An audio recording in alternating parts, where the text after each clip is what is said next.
how do you see lifecycle marketing evolving in the next couple of years? I think really stacking up ML and AI tools like Rita, High Touch, and there's another tool called JustWords.ai. It does the versioning on a creative level. I think we're going to see more and more of those tools stacking up. And I think we're also going to see kind of a reality. This already started to happen, but where marketers are actually writing for AI, because, with Apple Intelligence right now, if you use the native Apple Mail app, like an AI is reading your emails for you and summarizing them. So then it starts to become, well, what is my alt text on my images? And like, what's my pre-header? If I'm giving an AI directions on what to surface in their summary of the email, that's going to be different than what am I writing if I'm trying to appeal to a customer.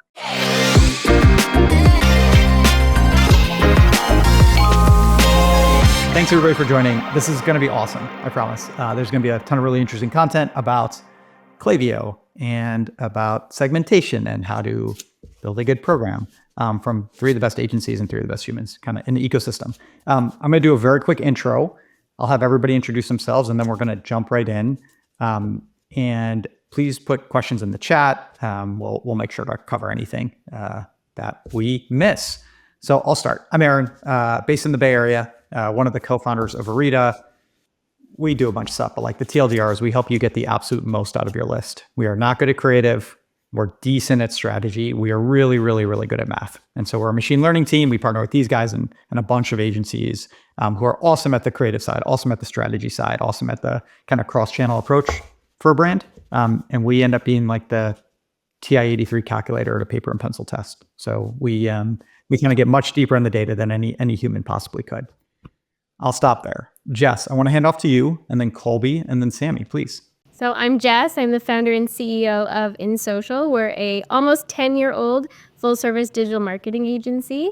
We do everything from organic social, paid social, Google Ads, PPC, obviously life cycle marketing, website design development, operations, customer service, US-based fulfillment, and basically everything in between. And we are new Arita partners, so I'm very excited to be here and be part of this group. All right. I'm Colby. I'm the CEO of Modular. Modular is a end-to-end life cycle and MarTech firm. So we do pretty much everything from like big migrations through to day-to-day strategy and execution, hands-on keyboard work. And we also do like in-house tools and process automation. And I'm based in Austin. Thank you. Sammy. Awesome. Hey guys, my name is Sammy. I'm the founder and CEO of Bima Media. We're a full-on lifecycle agency. We don't touch anything else aside from that. So prefer to stay in my lane. We do everything else from email, SMS, loyalty, referral, direct mail, push notifications, subscriptions, reviews, just really anything that has to do with communication to a customer, driving interaction, engagement, conversion, and then all the creative in between. But really excited to be here and talk some shop. Sammy, I like how you're like, we like staying in our lane, and then you list off 25 things you guys do. So I know you're, for all intents and purposes, a full service shop, but all encompassing under life cycle. Yeah. You can't like dunk or something, but otherwise you guys are pretty good. All right, Jess, I want to start with you. Tell me a little bit about Klaviyo pricing. Are people freaking out? Should they be freaking out? I don't know. Like I really love this as a topic because I think we'll get through it in about 3 minutes, but I want to at least give you the space. I mean, it's very straightforward. So yes, people are freaking out. They shouldn't be freaking out. It's actually just a compliance change. The Klaviyo pricing didn't actually change. They're just holding people to pay for the profiles that they actually have. Our PSM, shout out to Adam at Klaviyo, has been warning us that this was going to happen for I think a year and a half, and now it has. So all the people have basically been given, all these profiles for free for all this time. So, now it's just what it should be. I love it. I thought we'd get there in 3 minutes. We got there in 30 seconds. Colby, Sammy, do either of you want to take the other side of the argument? Klaviyo's always had that loophole, right, for years. They actually did charge between active profiles or volume, but then those that knew how to work the Klaviyo system and expose that loophole, we only wanted to pay for volume. So those are the plans that we signed up for, and they just never solved that until recently, right? So I guess we are paying for it now, but we're not paying too much. We're paying a fraction, I think 25% increase of what your profile limit should be. So it's not a full one-to-one yet. So yeah, I guess it's about time. All right, I appreciate that. Colby, any tips or tricks for people? Because like we definitely see it where some people have been really stressed about it. Some people, Sammy, to your point, have been like, look, it's going up 25%. At Aria, we have a very strong opinion about like how you should think about your Klaviyo bill. Are there any tips or tricks for folks who are kind of stressing out about like how to tighten their list, but not like kind of give up revenue? without destroying it. Yeah. How do you think about that? Like, you know, if you have a client who's like, yeah, modular, we trust you, but we also don't want our bill to go up too much. Like, how do you think about that? Well, I mean, I think we haven't had a ton of clients who are freaking out about it. But I know that's probably unusual because I think there has been a lot of paranoia about it. I think that you know, it's kind of with anything like this where you're trying to get list size down, and that's that's a problem. You know, a lot of other non-Klaviyo services, they charge like by the year. You know, so it's like however you buy a certain number of contacts and you can grow or shrink that the next year. And so often when bills, when it's the end of the year and they're going to renew, they're looking to kind of get that down and make sure they're not going into a new tier. So there are a lot of ways to do that. But I think some of the obvious ones are like for really big companies, they often don't want to get rid of anything. They want to keep it all. They want all the data and it's worth that. It's worth it to them to keep it. For others, I think the common solve is like look at some obvious things such as, do I have people in my database who've been there for over a year and have never engaged with an email and who have never made a purchase, and stuff like that. Like, so often I think it's pretty common to be able to like put a few filters on really quickly and find big groups of people that you can pretty safely get rid of. Like they've been around for years and have never purchased and don't really engage with your emails. Like that's a safe one, just go away there. There's also often you're carrying people who don't even receive your emails, have opted out of everything. And you're just carrying them around, for no reason. And if those people never purchased, opted out of your emails, like there's no reason to have them. So often I think it's really easy with things like that to just kind of get yourself to the limit you need to be at. Thanks. Jess, Sammy, anything you want to jump in on or should I? Yeah, go ahead, Jess. Yeah, I can jump in on that. I think one thing that we're also probably not supposed to talk about too much, but it is possible, is you can suppress and then unsuppress profiles as well. So there is an opportunity to do like a blanket suppression on those lists, but then potentially do small batches of unsuppression. Obviously, they still have to be opted in to receive messages. You can't just, take over someone who has unsubscribed. But you can kind of do it to get to the change, which is happening on the 18th, just to cover yourself and then slowly work backwards from there. It's a little bit messy. You have to be really meticulous of how you reintroduce those profiles, where they go, how you message them. But there's ways to make that quick action now and then, take some time to fix it later. I'm with you. I think spiritually what we see and what we talk to, I mean, like you guys about, and pretty much like anybody who's thought really deeply about the space is, you didn't sign up for Klaviyo to shrink your Klaviyo bill. You signed up for Klaviyo to build an awesome email program. And so if you all of a sudden start thinking about how do I save $50, $500, whatever it is based on the magnitude of the company, and you like are foregoing sales, if that's your goal, just shrink your list to zero and like don't send emails, right? There's like that absolute trade-off about why you're doing it. Jess, I think the insight that you just shared about the suppression is spot on. The cool thing is you actually keep seeing all the data and the event stream when you do that. And so like you can actually then in a very data-driven way, which is obviously like how we think about things, reactivate people when it's ready.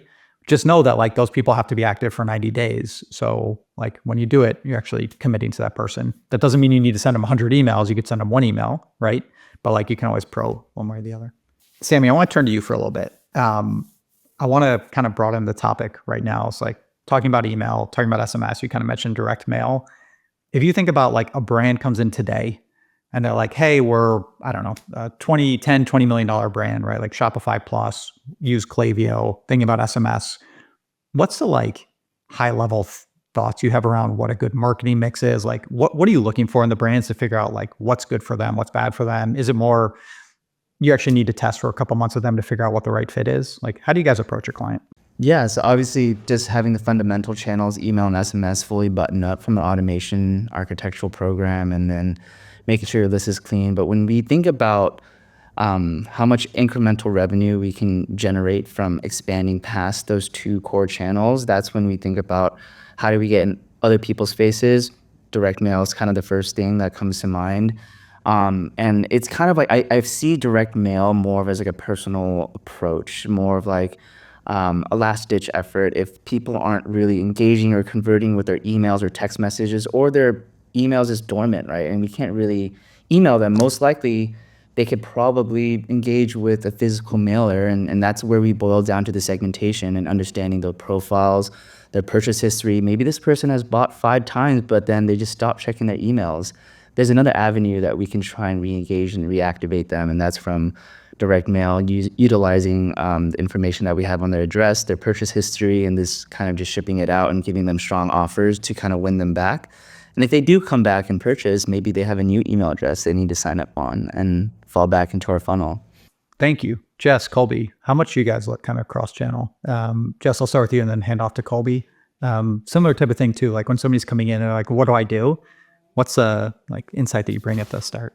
Well, my agency, we are literally focused on cross-channel. We operate under what I call the full service approach to digital marketing, which essentially means a customer is going to interact with you wherever they decide to interact with you. And so it's the brand's job to be there on time, quickly, making the same promises, using the same messaging, and then getting that customer to where they want to go, and it helps them build loyalty, potentially convert. And so when you think about cross-channel, it's literally where is a customer even able to talk to a brand, and then what are you doing on that channel to get them to where they need to go. If it is through email, most likely they didn't just Google you, go to your website, put in their email. If they did, they probably heard about you from somewhere else, like, right? They don't just think about you and show up all of a sudden. So how did they get there? What was that journey like? And then what do you do after they've come in through email? That's basically what we do. We think about that entire process and how it keeps going in circles and circles, full circle approach. I love it. We always talk about take off your marketer hat and put on your consumer hat and be like, how do you reach the customer at the right time? And like when it's interesting and not be super annoying, which I need to figure out a nicer way to say this to brands. But, you know, I ran a brand for a decade and I was a guy who was like, Jess hasn't answered any of my last 14 emails, but she'll definitely love this creative. And so, Jess, I want to stay here for 1 second before I hand off to Colby. Maybe a weird question, unfair question, but what's something non-obvious that like, that you're seeing with brands right now? Is it people are like really reticent to do direct mail and that works well? Is it actually blending something with retargeting matters, or some people just want SMS? Like, what are some of the customer journeys that you're seeing that actually could be useful for a generic brand to explore themselves?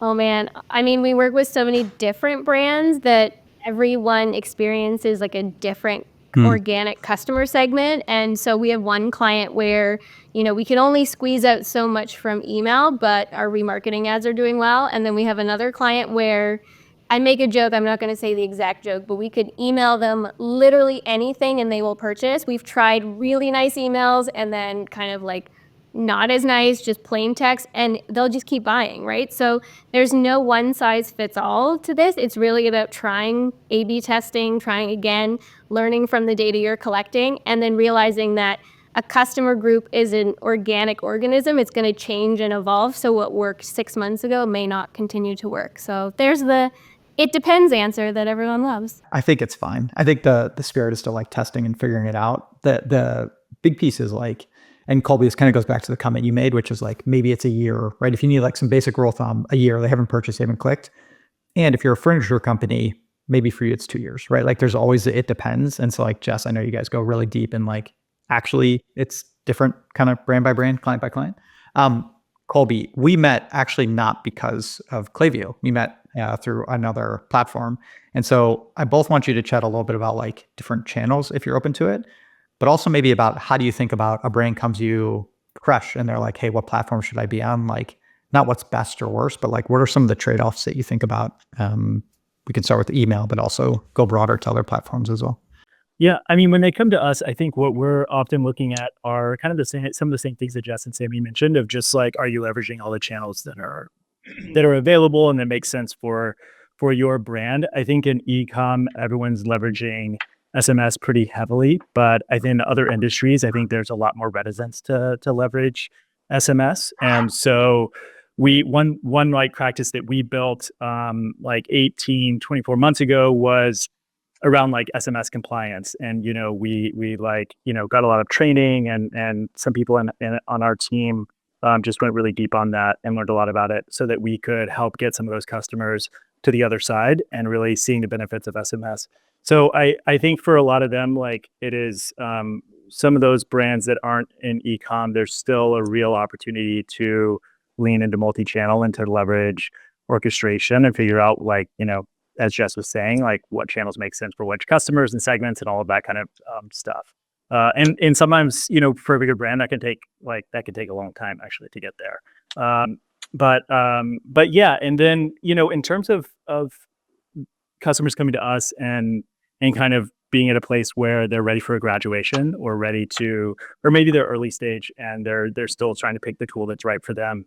I think we have a process that we go through that we've it's a framework that we built out that helps them kind of look at, I forget what's on we have this like intake form and a long list of questions that I haven't looked at in a while, but we really have them just like kind of answer a bunch of questions about their business. And frankly, like all of the vendors also have RFPs that are really useful. And so some of our questions are just like we're come from those RFPs that different vendors use. And usually through answering those questions, you kind of start to get a sense of like, what kind of data complexity do they have? Who's their target audience? What kind of tools would make the most sense? And then also like what their budget is. How big of a business is it? All that kind of stuff. So usually it's a mix of that. And then we usually, depending on how much they want us to be involved, we can, hold their hands along the way as they make a decision, or we can kind of make introductions, equip them with knowledge about all the platforms, and then step back. I'm going to jump in on the budget thing because I think that's, I guess, what people don't really think about. All these brands want to be on every touch point, but if you can't be there well, you should not be there, or at least set up a system to direct the customers to where you do want them to go. And as well on that, e-commerce really has leaned into SMS, but mostly in the States. So as someone in Canada, even though most of our clients are in the US, SMS for e-commerce in Canada has been a little bit slower. And so for our Canadian clients, it's more about, do we want to invest the time in building your list before we start sending messages? Because maybe, the time and effort into sending SMS to 500 subscribers when you have, 25,000 emails, maybe it's not the right time yet. And then we have clients who are like, ooh, should we do, Reddit ads? It's like, well, we need that budget for, lead generation through Meta. Why are we splintering that off into another channel when we haven't even exhausted what we're currently on? So I think I love it. budget is like something that people tend to forget makes a difference, but don't half-ass all the channels just because, right?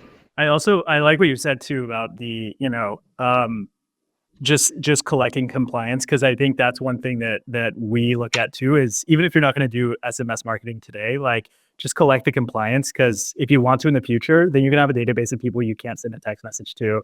And that's very frustrating. It's really hard, especially if people, all of them might not be engaged, and then you can't really get that opt-in. So it's a good channel there, especially for, what we were talking about and what Sammy was saying about direct mail. I think direct mail can be a great lever for win back too. Of course, you need to have their address, or you need to have the budget to go acquire their address based on their email, and that can cost a lot. But having that can be a great lever to pull, especially for companies that are frustrated by, they might have a list where there are quite a few people who are unengaged, and understandably, like these people have purchased from you in the past, or you went to acquire them and now you can't use them. Well, direct mail is a great way to try and re-engage that. So it's not even that they're unengaged; they might be unsubscribed. Right. It's like, exactly. And, yes. and but if they're still in Klaviyo, right, you can still see, oh, they're visiting the site, or, oh, they're leaving a review, or like they're doing all these other things. You can still get all that signal. Jess, I see you nodding to this. Jess, I want to kind of double click on one comment you made about the budget side. And you kind of said this, but I think people underestimate that, is like, there's the cash budget, but there's literally the time. You go do Reddit, you now need to figure it out. And like, my background is much more like, it is not in depth of email marketing, which is delightful because I get to talk to you. I'm like taking pages of notes here. It is, I was at Loop Returns, and I started a company called Passport to Shipping. The thing that I tell every single company that I advise is like, if you find something that works, double down on the thing that works. Like, if Meta works or Instagram works, you don't need to also play with like WhatsApp, let alone Google, let alone Reddit, let alone anything else. Like it is likely like keep hammering the thing that works and get better at it and like see around the edges of it so you're ahead of the curve. Anyway, sorry, that rant over. Sammy, I want to bring you in to talk a little bit about SMS. We work with some brands that are like SMS, it's awesome. We want to do all segmentation and then just blast everybody, right? We work with some that like go and like really deeply segment. How do you think about SMS and segmentation? And I'm going to dovetail a little bit into incrementality as we talk about the different channels. So if you want to lean into that, you're welcome to. If not, like just go deep on SMS, whatever you prefer. Yeah, so I mean, SMS, like in terms of segmentation and volume, really depends on like what type of scale you're looking at in terms of an SMS list, right? If you have like Jess was saying, like 500 people on your list, we should just send to all of them and kind of see how we can develop their engagement and historic engagement over time so that we can perform more event-based segments. Otherwise, if we just don't send, then they start falling dormant. So at those small list sizes, I typically just recommend sending to the entire list and gathering that information. But then once we get to a level of scale, like in the hundreds of thousands of people that are in the SMS list, that's when you can start trying to cut your costs, because SMS isn't a cheap channel, right? It has an ROI tied to it versus emails is less than a penny to send, right? So at those hundreds of thousands of SMS marks, you want to start figuring out who's clicking, who's active on site, who's looking at products, making purchases, the whole RFM that you can tie to the SMS engagement. And then you layer that in. One person shouldn't be receiving every single text that you send. Let's say you send 6 text messages a month. Maybe there's one cohort, the cream of the crop, that always clicks your text messages. We can send to them. But then maybe there's a 20-30% cohort that only clicks 1 out of 4. We need to define some of those and start trimming the fat to make your sends more efficient, but also less intrusive, because how I see the channel and a lot of people that are hesitant and brands that are hesitant to bring on SMS, they don't like it personally. But then I always try to tell them that this is something that's not for you. It's for your consumers and your audiences that love the brand, that are purchasing from the brand. So they want to hear from you, even though you might not like getting text messages. And that just boils down to like how you segment based on engagement, events, and site activity to ensure you're hitting the right people at the right time with the right frequency. And even on that, some people might give you both their email and their phone number, but if you see that they're engaging with SMS more, don't also send them emails, because they may not actually appreciate those as much. They clearly are engaging with SMS. They're the SMS group, right? Versus the alternative, maybe they've also given a phone number because they get, the form just asked, so they gave it, but they're engaging more with email than SMS. Don't waste those SMS credits on them, right? Just send them emails. Yeah, no, Wait, exactly. why are you're doing this, Aaron? Because you're that person? I start signing up and then it's like get 20% off or something. I did this with like Mac Weldon the other day. And first of all, like I'm a big believer as a brand owner myself for a decade, like friends don't ask friends for discounts. So it's pretty reticent. Like I'm pretty reticent to use a discount code, but this is a new brand. I was going to try it out. And then immediately it pops up. It's like as SMS. And I realize I don't need to, but I do it because I'm never sure if I also get the discount without it. And then I immediately am like, stop. And this is me being an old, and I acknowledge it. And I'm sorry to every brand. I will pay you each 2 cents as like an apology for signing up. Yeah, definitely have noticed, like, I don't know if you guys are seeing this with your clients too, but it's a very common theme of how pop-ups are set up to collect phone numbers and emails. It's 2-step most of the time. And in that second step, when we decide to be like, hey, also give us your phone number, I see like a 40 to 60% drop off of people that don't want to give us their phone number. So it also like makes me think like how can we like navigate this strategy to make it so that people want to give us both data points. And there's always a huge discrepancy in the email list to the SMS list, email always being vastly larger. But eventually, over time, I want to get to like that 1-to-2 ratio of your SMS list is at least half the size of your email list.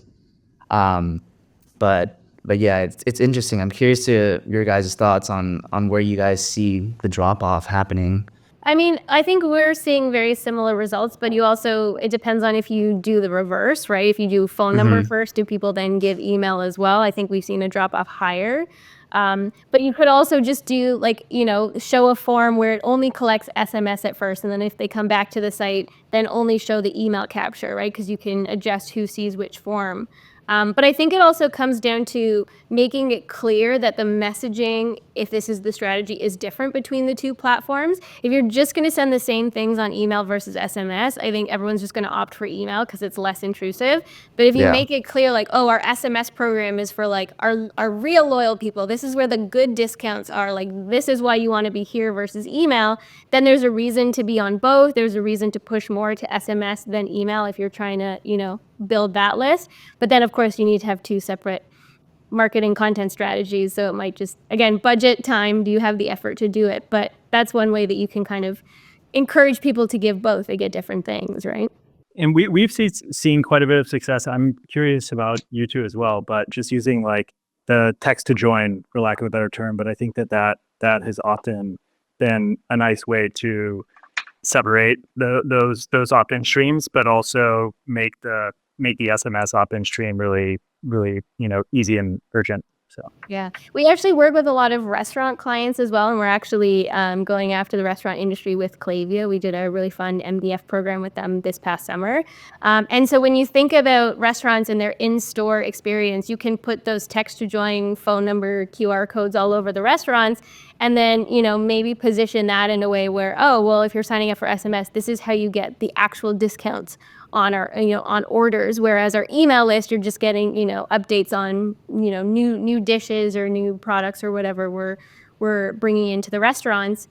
Or you even do it at like retail location level, because some restaurants are very community based. So if you sign up for this restaurant locations list, it's different than this is, which is different than this one's, right? So I think those ideas can still work their way into e-commerce in a similar way, where if you have in-store experiences, maybe you have a brand with 10 different retail locations and they're also involved in the community, you can build your SMS list as more of, we're the community of this store in this, neighborhood. Our SMS messages are going to be about our community versus email, which is the broader brand, right? So building that, SMS is very intrusive. It's very personal. Yeah. So actually building the personal relationship with the brand, right? I think we're all like that. Yeah. I mean, all of us are just nodding. I'm like, I want to say something smart, but I'm like, yes, this is good. I love the framing. It is especially good. the, like, yeah. It's almost like I do this for a living. Here for a reason. Jeff. I have a team that does it. They do. Arita only partners with the best. So there it is. That's super interesting. Thank you. I want to slightly switch gears, we can obviously, I think most things are kind of circular on some level on what we're talking about. Colby, maybe we can talk a little bit about incrementality, right? Because we're talking about these different channels and everything's expensive, right? It's like, if you don't need to send the person anything and they will purchase, or just it's a restaurant, take the action of walking into the restaurant, whatever it is, don't do anything, right? If next is an email, because like to Sammy's point, it's really cheap. Now, if you send too many really cheap emails to people who are unengaged, that will hurt your deliverability, and the people who are engaged won't see it. It's like there's always that balance there. And then it's SMS, and then it's postcard, and then it's ad, or whatever. Colby, when you think about incrementality for your brands and cross-channel, how do you wrestle with that? Yeah, I think strategically, like for it's a lot of work to do orchestration and to figure out like who in your list wants to receive what and what's their preferred channel. And frankly, I think the more exciting kind of opportunities here are also tools that are going to use AI and ML to do that. I know that, certainly like Arita's products help us see that, hey, who's engaged with email, who's not. And if not, then let's try some other channels and see if they can be engaged there. And likewise to leverage, direct mail in cases where that might not be an option as well. The other opportunities, I think there are some other products, in the space that are coming out. I mean, High Touch has a AI decisioning product that is just rolling out. And, quite a few of our clients use High Touch. We're pretty excited about that. And we, are only beginning to play around with it. But I think that those tools are going to actually be a big unlock in our space, just for helping, really give everyone like a personal kind of path. Colby, can you go a little deeper on the decisioning product, or like you said, it's new, so maybe like your understanding of it or how you think you'll be using it? Yeah, sure. So what it's doing is it's integrating with your marketing automation platform. and it's not doing any of the creative decisioning. I think that's kind of a V2. And there are actually other tools out there that are doing that are pretty exciting too. So I think they're looking at integrating both of those. But what it's doing is just making decisions based on Aaron tends to open SMS.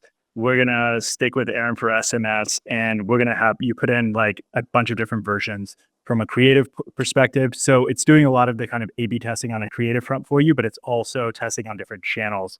So it really is allowing you to do that at scale for everyone on your list and figure out what channels are interesting to them. So Cool. That's very cool. There's a big thing about incrementality that I've seen with specifically Arita's product on the growth side. Like we'll send to our like engaged 30, engaged 60, what have you, and we'll see like X revenue. And then when we tie that with some of our Arita Grow audiences and we look at the audience breakdown on Klaviyo, obviously there's like overlap, right? But Arita Grow was sending less to more qualified and also including people that aren't in our typical engaged 30, 60 windows, so driving more revenue. So like for example, the Grow audience will be making 4,000 and the engaged 30 will be making 3,000. So there you have it, like 1,000 in incremental revenue right out the gate. But also it's important to make sure we're not just like shifting attribution, right? Because I think like there's Klaviyo has all of these default attributions, 5-day open click, and then 12-hour view and 3-day click for SMS, something like that. It's just kind of taking it from each other at some points if there's too much cross-pollination in the list. So we need to look at the percentage of total revenue that comes from Klaviyo. Does that increase? And that doesn't even still tell us, is there an incremental lift to the top line, right? Because the top line revenue is what a lot of clients tend to look at and just to determine that. And there's only a part of the story that we can tell when it comes to email and SMS performance in platform. So we need to also take into account the top line and see if there's growth there on top of the growth into percentage of total revenue coming from the platform. And that can help paint a better full picture on incrementality there. I love it. Jess, I want to hand off to you, but give me a second just to go like slight diversion a little bit. Sammy, we always talk, and like obviously you know this inside and out, but like the goal is not to make number go up on the next campaign, right? The goal is to maximize your profitable growth over your email program over time.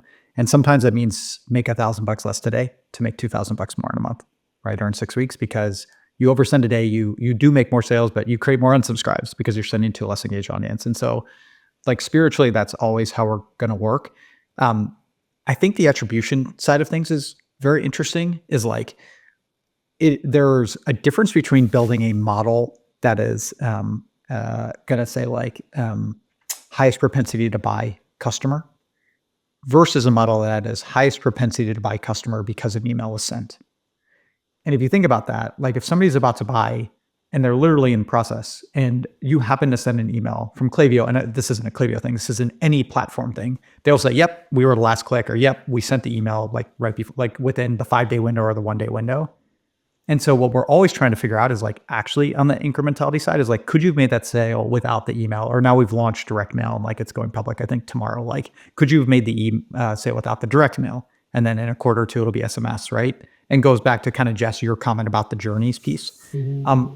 One way that we build our models, which is not about like Arita, but I think more like philosophically, that I think is missed by most folks, like certainly most brands, I don't think most agencies, but like a generic brand doing this, is like if you have your engaged 30 window and Jess has clicked on 5 emails in the last 30 days and Colby's clicked on 1, they look exactly the same.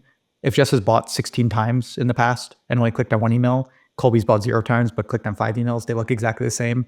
And like if you look at all the other data that's flowing through, like the returns, the reviews, the spin the wheel, the loyalty, like I think there's a limitation in terms of like how complex you can get. And I know you guys are able to like take it and do more and like look deep in the weeds, but I think that is important of like, the idea is like you're missing a lot of people. Maybe somebody's in clicked in 60 days, so they're out of that window, but they bought 6 times in the past and it's like their season as a buyer. So like they actually are the most engaged person and you want to do it.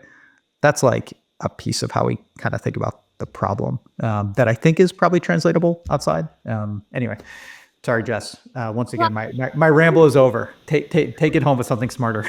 I mean, I was just gonna say, like, we often really encourage our clients to use Triple Whale because not only does it, track that customer journey across platforms, but you can change the attribution model while you're looking at the data. So you can look at it from last click, first click, the triple model, right? Like, there's so many ways to interpret the data that you should be comparing multiple models to see what's consistent across the different ones, because then usually you get that piece of truth where, like, okay, this seems to be, the consistent attributable factor across all these different models. So if you're using a tool like that, obviously nothing's perfect. We can't read the minds of our customers, but I think that does a fairly good job of at least giving a more direct direction of, what channel's working best. And again, it changes, right? So what you're seeing in 1 month, you compare it to the next month, might be completely different. But as long as you're consistently looking at different attribution models to find the truth, it definitely helps. I love it. Yeah, and I think one of the like common denominators there too is just like relying exclusively on the platform where you send email is never going to get you where you need to go from a like incrementality point of view, from an attribution point of view. And actually, am I allowed to ask a question? Go Because to town. you're Let's do asking me this. well, like, so because we're full service and we cover so many different channels and services, we're doing growth, we're doing web, CRO.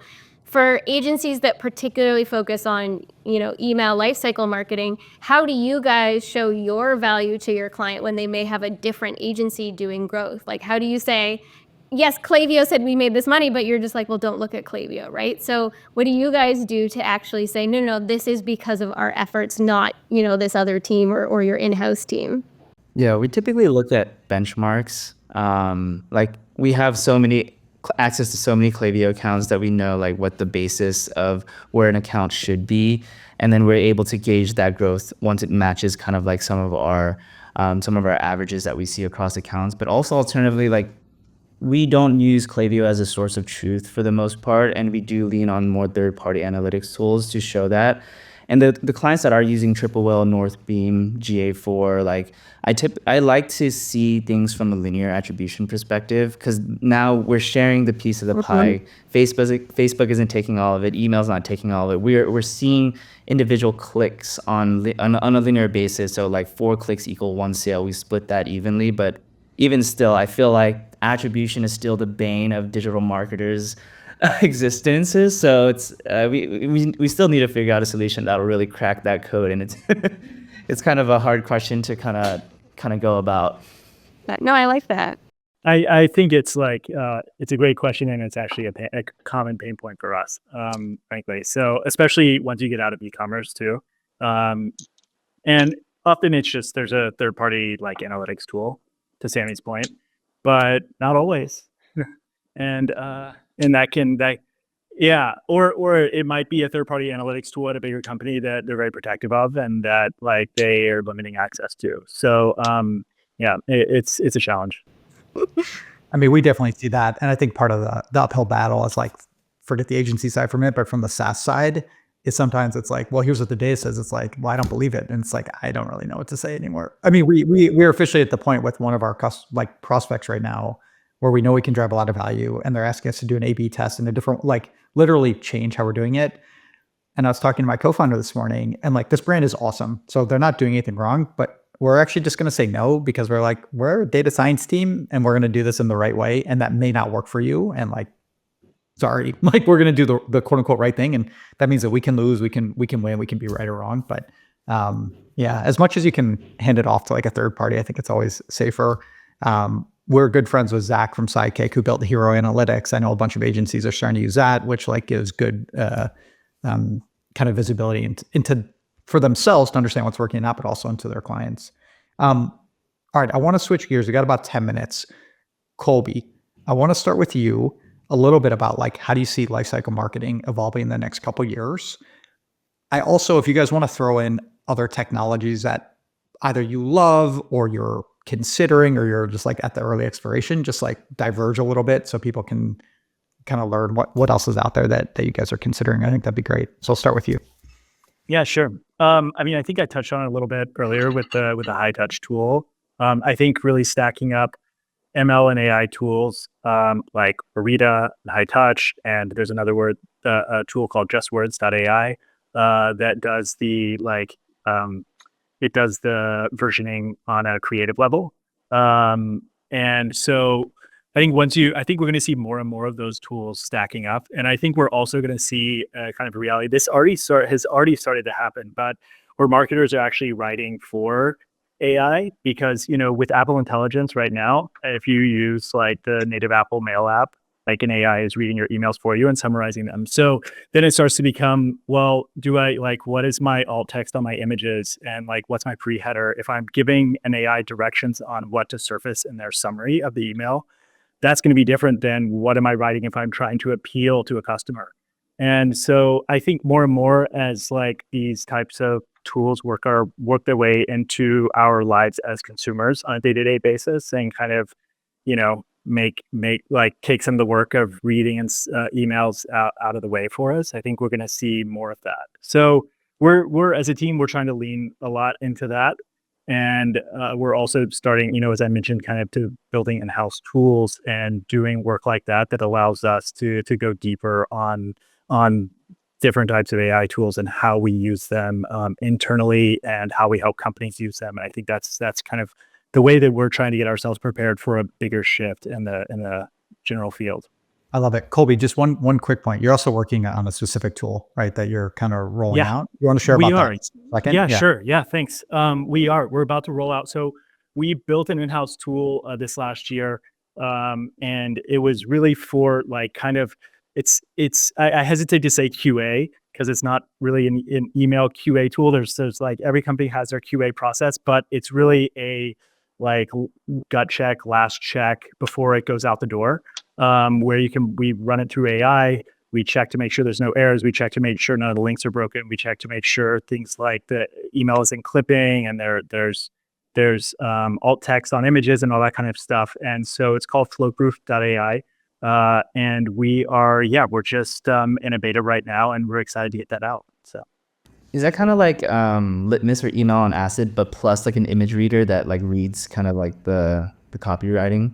We're really right now, we're kind of assuming everyone that might use this or who we work with is already using Litmus or email on acid. So it's not replacing that kind of device testing part of your QA process. It's more like before I send this out, this gives me a way to bring a screenshot into Slack, give organizational visibility to the email proof, to make sure there's no errors in the email before it goes out the door.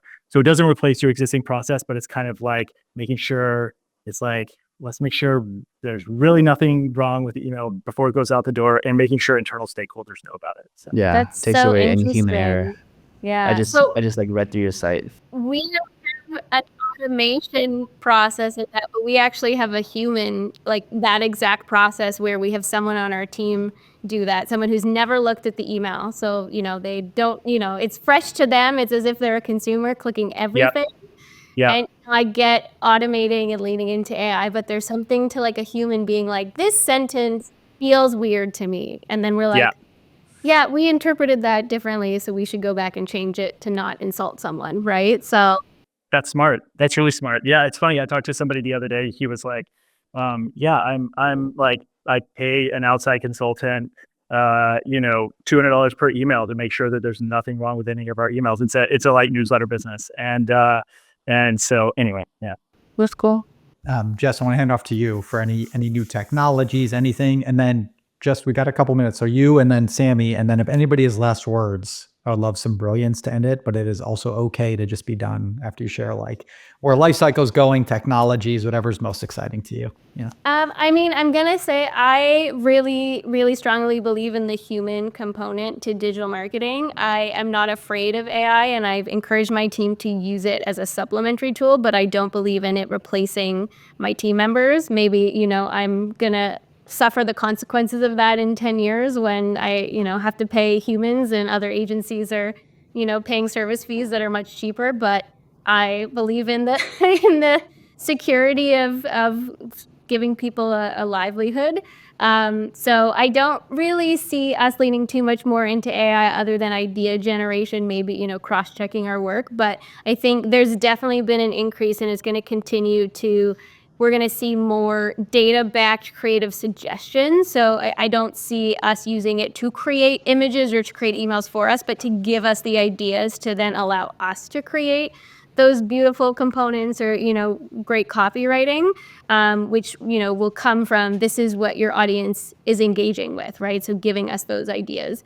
I think email is going to be harder and harder to get into people's inboxes. Just look at what happened with the DMARC and Google and Yahoo. I think they're only going to get more and more strict about it, which means that the content, the segmentation, the really owning and making sure your customers want to hear from you is going to be the most important thing. So that's, again, kind of why I'm leaning not too into AI, because there still has to be that human understanding of why people want to engage with your brand. And I think it's going to be even more important in the next 5 to 10 years. It also ties in with how you guys approach cross-channel, which is like as email gets harder, right? Like we're launching, and it's so funny because we're this AI company. We're like direct mail, like not the oldest channel, but like right next we're going to do door-to-door salespeople. But it's like, it's just things ebb and flow, and so you really need that proper mix. Any other technologies, just very quickly before I hand off to Sammy, that are top of mind? You kind of mentioned Triple Whale. It's okay if not, but like any other stuff you're experimenting with, you can. I mean, Klaviyo has launched some really cool AI tools in app that we're playing around with. Like even just build me a segment that you describe like this has been, pretty great. Sometimes it'll be like, this doesn't make sense. So, it's nice to have it speak back to us that it can't make that segment. But I think there's nothing besides Triple Whale or using Klaviyo that has really come to mind for us right now. But I'm learning from these two, so. This is good. And Klaviyo's like, on a very fast product release cycle. So there's a lot going on there, which is nice. All right, Sammy, last but not least, where's retention marketing going? What's the future? You got to say something super wise to end this. Yeah, I would say I have my eyes on RCS messaging and kind of where that's trending, because you're so limited, for one, in how you send text messages, character limits, limitations on the content, whereas RCS just brings out so much more real estate and just gives you full control over like how you want to upload voice, audio, video, imagery, and as much text as you want, making it dynamic even. So I think that's where a lot of the shift is going to be, and it's up to a lot of the big tech to kind of start adopting that, us as consumers adopting more marketing messages through RCS. Because I remember back in like the early 2015, 16 days when Facebook Messenger was a thing that we could leverage, and the engagement was through the roof, the conversions were through the roof, and only up until when Meta just kind of put those boundaries on it, it kind of ruined that in the moment. But I guess it's kind of making a comeback. I believe like Yapo has launched RCS, and the capabilities there are getting pretty wild, and I'm excited to kind of see where that path leads, because we can collect much more information on those individuals and use much more data points rather than traditional SMS marketing, where we can't even understand if someone opened a text message or not. We can only look at a click base, right? So I have my bets on that as kind of like the future in like communication with customers. But yeah. I love it. That was a great way to bring it home. Colby, Jess, any last words from you, or should we end this bad boy? Colby, you go first. Ooh, No, yeah. I love what Sammy said about RCS. Super bullish on that as well. So that was great. Yeah. I think my last words are, we're going to look back at this in 5 years and laugh and be like, wow, we saw none of this coming, whatever it is. Jess, my last words are, true. if you spend time looking back at this LinkedIn Live in 5 years, there's some other things we got to talk about. So I enjoyed it. This was fun. this is fun. Thank you all. This is really cool. I great. appreciate it. Like, I mean, I got a bunch of notes. Sammy, I thought the RCS piece at the end is spot on. So thank you. That's it. We're going to like send out information. We'll put like comments about like some of the things you guys mentioned, but also, Colby, your new product. We'll put all your contact information. Can't speak highly enough about the three of you and also your agency. So really grateful that you spent the time. And that's it. Have a happy Tuesday. Thank you.